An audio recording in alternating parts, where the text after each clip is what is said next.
L'histoire que je m'apprête à vous raconter, c'est celle de Karamoko. Mais elle ne part pas que de lui. Elle part de ceux qu'on oublie, de ceux qu'on laisse de côté, de ceux qui tombent et se relèvent. Karamoko, c'est un enfant entre deux mondes. Et dans son regard, peut-être que tu y verras un peu du tien. Si toi aussi tu portes des cicatrices, alors prends un instant. Cette histoire pourrait bien te parler.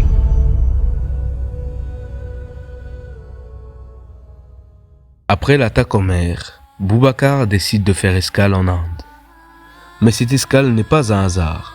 Un vieil ami, un ancien guerrier, l'attend. Tandis que Karamoko découvre ce nouveau monde, un regard se pose sur lui. Un regard curieux, royal, dangereux.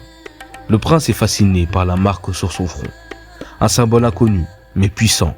Il veut savoir, il veut posséder, il veut acheter. Il pense que tout s'achète, mais il ne connaît pas Boubacar. Lui protège plus qu'un simple garçon. Il veille sur un futur roi.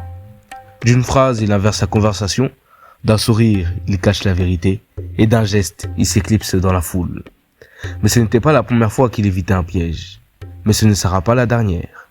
L'heure de vérité approchait. Ils arrivent chez un ancien maître d'armes. Un homme du silence. Un homme du feu. Un homme qui reconnaît les principes, même déguisés. Il regarde Karamoko, sans dire un mot. Puis d'un ton sec, il dit « Tu veux retrouver un trône, mais tu ne sais même pas te battre ?» Karamoko reste figé. Il pense à ce qui s'est passé sur le bateau.